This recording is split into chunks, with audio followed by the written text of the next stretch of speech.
the mightiest empire the world had ever seen, brought to its knees by a carpenter's son from Nazareth. It sounds like the plot of a Hollywood blockbuster, but some historians argue this may be exactly what happened to Rome. As barbarians rattled the gates and the economy crumbled, a new faith was rising. Did Christianity deliver the fatal blow to the Roman Empire, or was it just one thread in a complex tapestry of decline? Prepare to journey back to the tumultuous final days of Rome, where emperors, saints, and soldiers clash in a battle that would shape the course of Western civilization. Let's dive in and explore how Christianity reshaped Rome's political, social, and military landscape, ultimately transforming the empire from a beacon of pagan traditions to the heart of Christendom. In its early days, Christianity was nothing more than a small, persecuted movement, scattered across the empire. Roman authorities didn't take it too seriously at first. It was just another odd sect in their vast, multicultural world.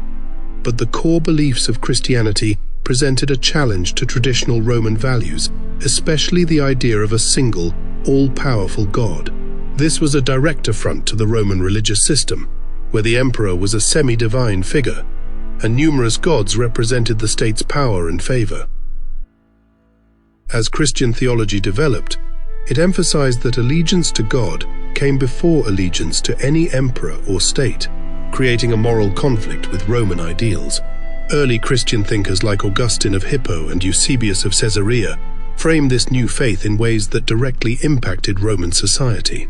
Augustine, for example, in his City of God, redefined the role of the state and suggested that earthly powers, like the Roman Empire, were ultimately less important than the spiritual kingdom of God. For the Romans, who had built their empire on the glory of conquest and civic pride, this was a pretty radical idea. Meanwhile, Eusebius saw the emperor as an agent of God's will, blending divine authority with imperial power. These theological shifts began influencing not just individual believers, but the empire itself, setting the stage for a major transformation.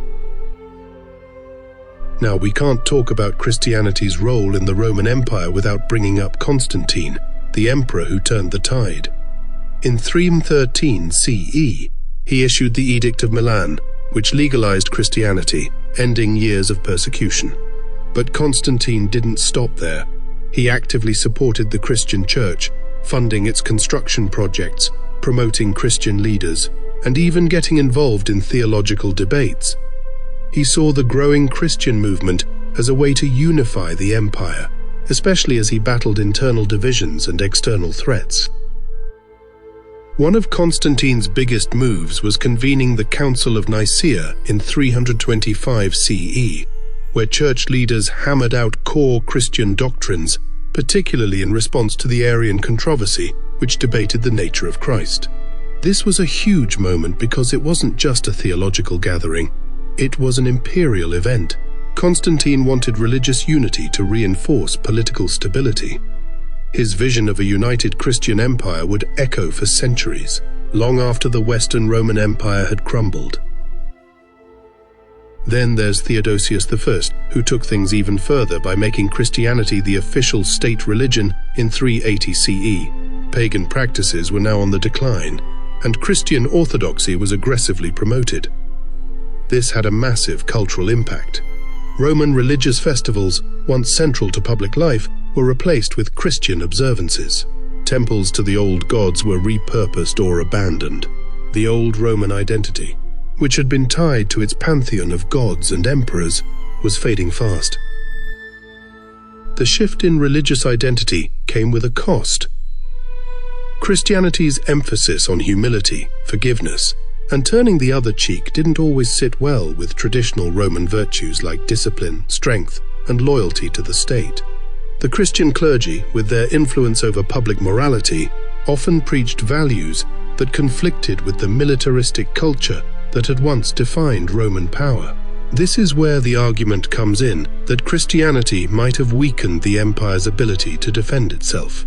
As the influence of Christian leaders grew, so did their impact on governance and military strategy. At the same time, internal conflicts within Christianity itself, like the Donatist controversy in North Africa and the Arian debate in the East, led to deep divisions. These weren't just religious squabbles. They became political crises that consumed resources and attention. The Western Roman Empire, already weakened by economic instability and barbarian invasions, struggled to keep its people united under this new faith, especially when the aristocracy and traditionalists held on to their old ways.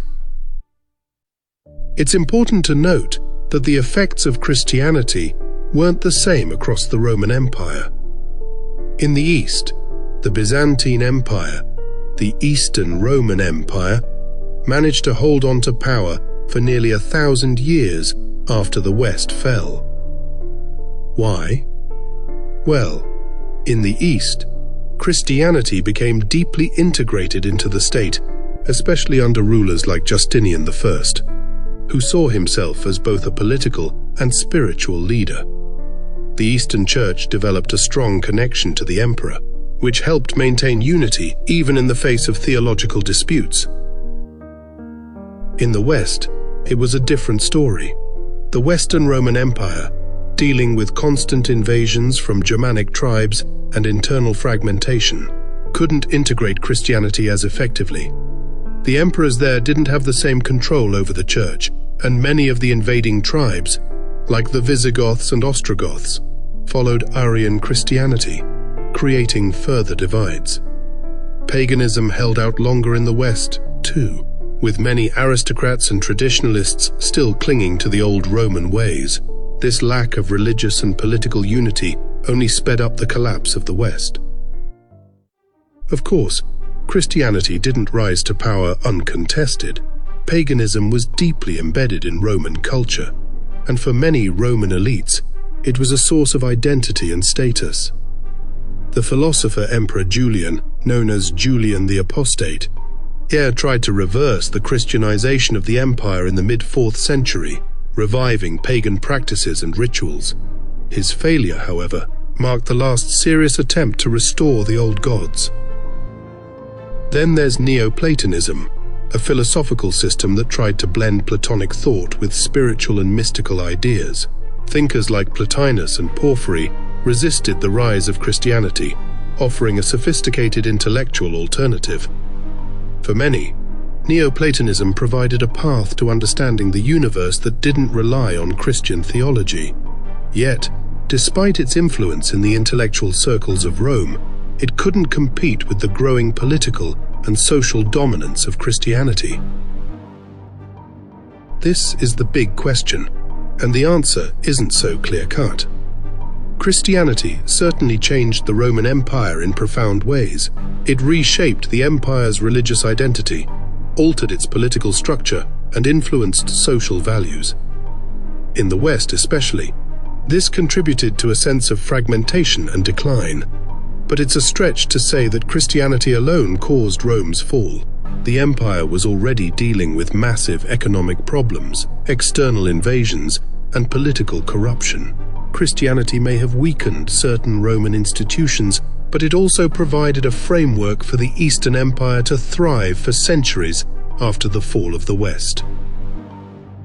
In the end, Christianity was one piece of a much larger puzzle, a factor that transformed the Roman world, but wasn't solely responsible for its downfall. Like any great historical event, the fall of Rome was the result of many intertwined causes, with Christianity playing a complex, multifaceted role in the story.